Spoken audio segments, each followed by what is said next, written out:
अगर आप खुद अपनी थ्रेडिंग और अपर लिप्स करने का प्लान कर रहे हैं then please watch the whole video. I request you to watch the whole video because I am going to tell you many important things that you have to keep in your mind while doing it and after doing it, जिससे कि आप acne, bacterial infection और rashes होने से बच सकते हैं.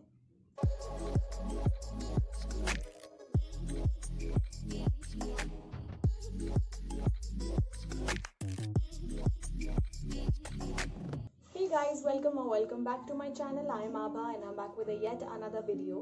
आजकल लेडीज को सबसे ज़्यादा प्रॉब्लम पर्सनल ग्रूमिंग से रिलेटेड जो है वो है अपनी आईब्रोज और अपने अपर लिप्स बनाना. Before moving on I want to clear something out. Facial hair होना बिल्कुल नॉर्मल बात है, like having hair on your head. If you don't like to remove your facial hair, it's fine. If you want to remove it, it's fine then also. And today we're going to talk about that only, 2 ways by which we can remove our facial hair, tweezing and threading.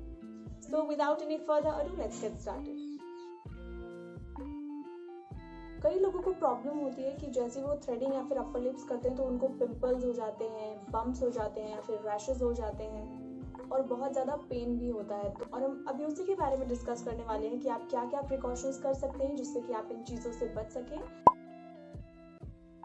So the first point is, अगर आप एक beginner हैं और आप threading अपने face पर पहली बार कर रहे हैं तो फिर आप स्टार्टिंग में ही सीधा थ्रेड लेके अपने फेस पर थ्रेडिंग करना मत शुरू करें. सबसे पहले उसे होल्ड करना सीखें, उसे मूव करना सीखें. जब आपको उसे मूव करना आ जाए, आपको थ्रेड चलाना आ जाए तो फिर अपने ट्राउजर्स के ऊपर या फिर अपने लेग पर एक बार थोड़ी सी प्रैक्टिस करें ताकि आपके स्ट्रोक्स, आपकी जो मूवमेंट है थ्रेड की वो फास्ट हो जाए, आपको कम पेन हो और आपको कट्स ना आए. तो इसीलिए अगर आप एक बिगनर हैं तो फिर सबसे पहले थोड़ी सी प्रैक्टिस कर लें, उसी के बाद अपने फेस पर थ्रेडिंग करना स्टार्ट करें. थ्रेडिंग और ट्वीजिंग ऐसे प्रोसेसेस हैं जिससे आपके हेयर बिल्कुल रूट से बाहर निकलते हैं. इसीलिए थ्रेडिंग करने के बाद या फिर ट्वीजिंग करने के बाद आपके जो स्किन में पोर्स होते हैं वो बिल्कुल ओपन हो जाते हैं. It all makes sense. जैसे ही आप हेयर रिमूव करेंगे, प्लग आउट करेंगे तो फिर वो एरिया खाली रह जाएगा, पोर बहुत ज़्यादा ओपन हो जाएगा.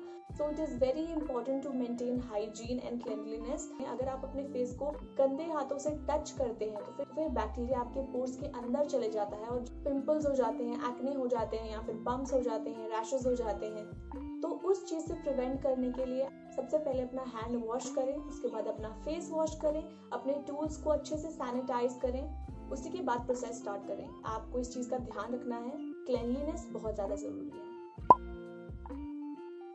थ्रेडिंग करने के बाद या ट्वीजिंग करने के बाद आपके ओपन पोर्स हो जाते हैं और वो बहुत ज़्यादा सेंसिटिव हो जाते हैं. तो इसके बाद आपकी स्किन पर आपको एक कूलिंग मॉइस्चराइजिंग एजेंट अप्लाई करना है. बट मेक श्योर कि आप कोई हेवी क्रीम ना यूज़ करें, बहुत थिक क्रीम ना यूज़ करें या फिर कोई ऑयल ना यूज़ करें, क्योंकि उससे आपके पोर्स क्लॉग हो सकते हैं, ब्लॉक हो सकते हैं, जिससे आपको further white heads, black heads या फिर एक्ने की प्रॉब्लम हो सकती है. अगर इसके बाद आपको हल्के रैशेज या फिर बम्प्स हो भी जाते हैं देन मेक श्योर कि आप इसे बिल्कुल भी स्क्रैच ना करें. आप अपने फेस को हमेशा क्लीन रखें, उस पर एलोवेरा जेल या फिर कोई और कूलिंग एजेंट अप्लाई करें. बिल्कुल भी अपने फेस को टच ना करें. 1-2 दिन के अंदर ये बिल्कुल ठीक हो जाएगा. लेकिन अगर आप स्क्रैच करेंगे, इस पर खुजली करेंगे तो फिर ये कंडीशन बिगड़ सकती है. इसीलिए make sure that you do not touch your face after this. Threading करने से आपके डेड स्किन सेल्स भी रिमूव होते हैं और आपकी स्किन कुछ हद तक सेंसिटिव हो जाती है. और ऐसे में अगर आप स्क्रब करते हैं तो फिर आपकी स्किन को और ज़्यादा सेंसिटिव बना सकता है. सो मेक श्योर कि आप कोई भी ऐसा स्क्रब ना यूज़ करें या फिर कोई भी इरिटेटिंग इंग्रेडिएंट ना यूज़ करें अपनी स्किन पर. आईब्रोज बनाने के लिए हम थ्रेडिंग और ट्वीजिंग दोनों चीज़ों का इस्तेमाल करेंगे. आईब्रो के नीचे वाला जो पोर्शन होता है ये बहुत ज़्यादा सेंसिटिव होता है. अगर आपकी बहुत ज़्यादा लूज स्किन है यहाँ पर तो चांसेस ज़्यादा होते हैं कि आपको यहाँ पर कट्स लग जाएं या फिर बहुत ज़्यादा पेन हो. सो आई सजेस्ट कि अगर आप इस एरिया पर ट्वीजिंग करें तो वो ज़्यादा बेहतर है, क्योंकि आइसिंग करने के बाद यहाँ पर आपको ज़्यादा पेन फील ही नहीं होता. और इस एरिया में आप थ्रेडिंग से अपने हेयर रिमूव कर सकते हैं, क्योंकि यहाँ की स्किन थोड़ी ज़्यादा थिक होती है, यहाँ कट्स लगने के चांसेस कम होते हैं और बहुत इजीली आप थ्रेडिंग से यहाँ पर हेयर रिमूव कर सकते हैं. और जो अपर लिप्स वाला पोर्शन है, यानी कि ये वाला पोर्शन, यहाँ पर हम थ्रेडिंग से ही हेयर रिमूव करेंगे.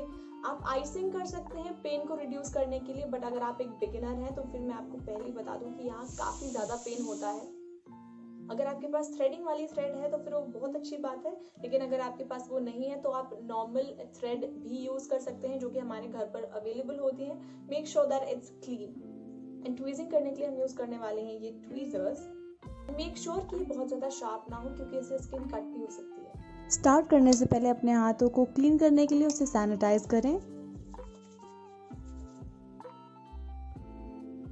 थ्रेडिंग करने के लिए थ्रेड को पकड़ने के 2 तरीके हैं, आप चाहे तो कोई भी यूज़ कर सकते हैं। तो सबसे पहले आपको इस लेंथ का धागा लेकर उस पर गांठ बांधनी है और इस तरीके से अपने फिंगर को एडजस्ट करते हुए धागे को घुमाना है ताकि ये इस तरीके की सीजर फॉर्मेशन बन जाए और उसके बाद उसे मूव करना है।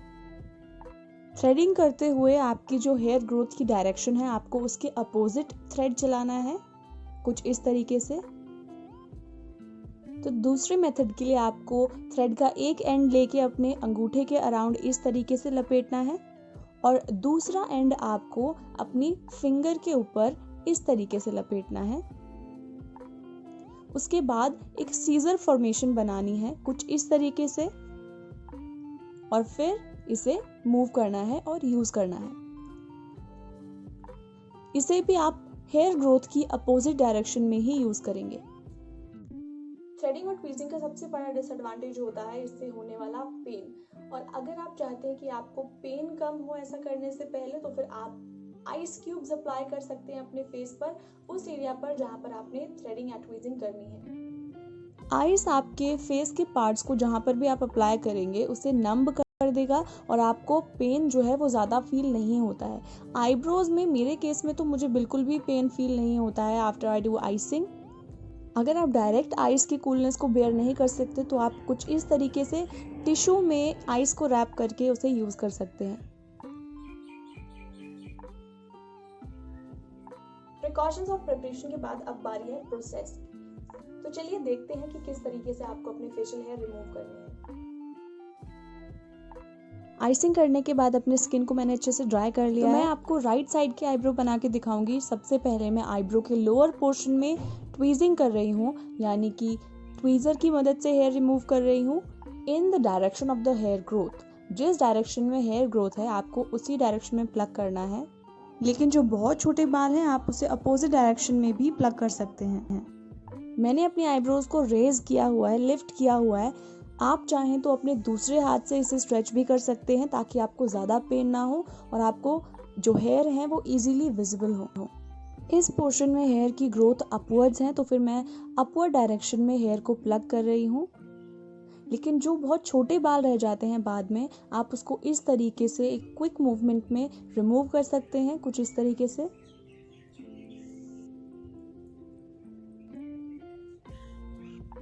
अब मैं फर्स्ट वाले मेथड से थ्रेडिंग करूंगी अपर पोर्शन में, और आप चाहें तो आप पाउडर भी अप्लाई कर सकते हैं ताकि आपका जो मूवमेंट है थ्रेड का वो अच्छे से हो। तो यहाँ पर मैं हेयर ग्रोथ की अपोजिट डायरेक्शन में थ्रेडिंग कर रही हूँ, कुछ इस तरीके से। Be patient while doing it और बहुत ध्यान से इसे रिमूव करें। बहुत ध्यान से इस मेथड को देखें और खुद प्रैक्टिस करने के बाद ट्राई करें। मैं जनरली बहुत कम हेयर ग्रोथ आने पर ही रिमूव कर लेती हूँ अपने हेयर। ऐसे में आपको ज़्यादा पेन भी बेयर नहीं करना पड़ता है, क्योंकि अगर आप बहुत ज़्यादा ग्रोथ में रिमूव करेंगे अपने हेयर, प्लग करेंगे या फिर थ्रेडिंग करेंगे तो फिर आपको ज़्यादा पेन हो सकता है। अब आईब्रोज की एक्स्ट्रा लेंथ को कट डाउन करने के लिए मैं सबसे पहले अपने आईब्रोज को ब्रश करूँगी। उसके बाद मैं ये स्मॉल सिजर्स लेके, जो कि स्पेशली आईब्रो के लिए होती है, वो वाली सिजर लेके एक्स्ट्रा लेंथ को कट कर दूंगी। और ये आपको बहुत ध्यान से करना है। अगर आप चाहते हैं कि आप सिर्फ अपने एक्स्ट्रा हेयर रिमूव करें और सिर्फ थोड़ी सी शेप बनाएं तो फिर आप इसको स्किप भी कर सकते हैं। अगर आप समझते हैं कि शायद ये आपसे ना हो पाए, आप एक बार ट्राई कर सकते हैं। एक ही बार में ज़्यादा हेयर कट ना करें, फिर आपको प्रॉब्लम हो सकती है। थोड़े थोड़े हेयर कट करें और उसके बाद जितने भी एक्सेस हेयर आपको दिखते हैं उसे थ्रेडिंग करके इस तरीके से रिमूव कर दें।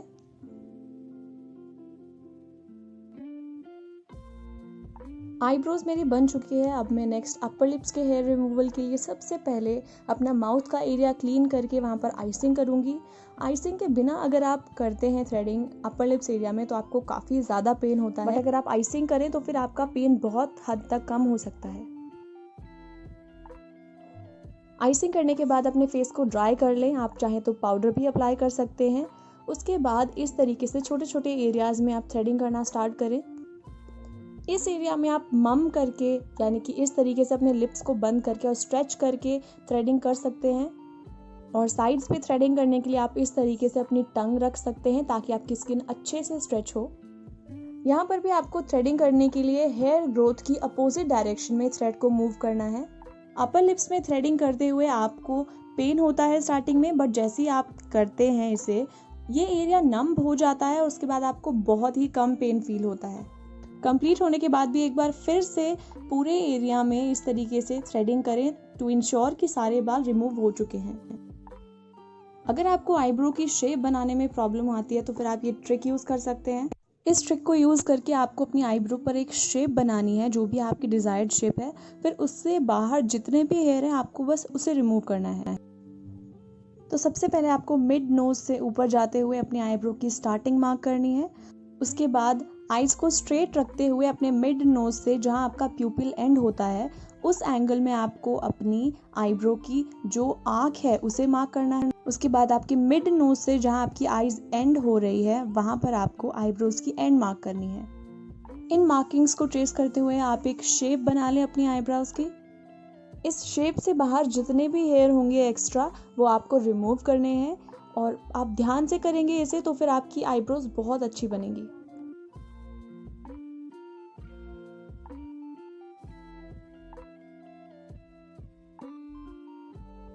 हेयर रिमूवल के बाद आपको कोई एंटीसेप्टिक सोल्यूशन यूज करना है अपने फेस पर, डाइल्यूट करके पानी के अंदर मिला के उसे अप्लाई करना है, या फिर आप नीम का पानी भी यूज कर सकते हैं। नीम का पानी बनाने के लिए आप थोड़े से नीम को पानी में बॉईल कर लें और इस बॉईल वाटर को ठंडा करने के बाद यूज़ करें। आप चाहें तो अगर आपके पास अवेलेबल है तो आप फिटकरी भी यूज कर सकते हैं। फिटकरी यानी कि एलम, उसे थोड़ा सा पानी में भिगा के उसके पानी को या फिर उसे डायरेक्टली अपने फेस पर यूज कर सकते हैं। इन सब चीज़ों को यूज करने से अगर आपके स्किन के ऊपर कोई बैक्टीरिया है भी तो फिर वो रिमूव हो जाता है और बैक्टीरियल इन्फ्लेमेशन होने के चांसेस बहुत ज़्यादा कम हो जाते हैं। और क्योंकि आपके पोर्स ओपन हो चुके हैं इसीलिए आप आइसिंग भी कर सकते हैं। इससे आपकी स्किन थोड़ी सी काम भी हो जाएगी और पोर्स क्लोज भी हो जाएंगे। लास्ट में आपको अप्लाई करना है aloe vera gel and make sure that you don't apply any thick moisturiser. आपको कोई थिक मॉइस्चराइजर या फिर कोई थिक क्रीम या फिर कोई भी थिक ऑयल यूज नहीं करना है। नेक्स्ट आपको डायरेक्ट सन के एक्सपोजर में जाने से भी अवॉइड करना है। आपको कोई भी स्क्रब या फिर कोई भी इरिटेटिंग चीज यूज नहीं करनी है अपनी स्किन के ऊपर। 1-2 दिन अपनी स्किन को रेस्ट दें, अपना स्किन केयर अच्छे से करें। Thank you so very much for watching this video guys. I hope that this was helpful for you, and if it was then please don't forget to like, share and subscribe to my channel. अगर आपको कोई भी question पूछना है, कोई भी आपकी queries है then feel free to drop it down in the comment section below. See you in the next video. Till then, bye bye.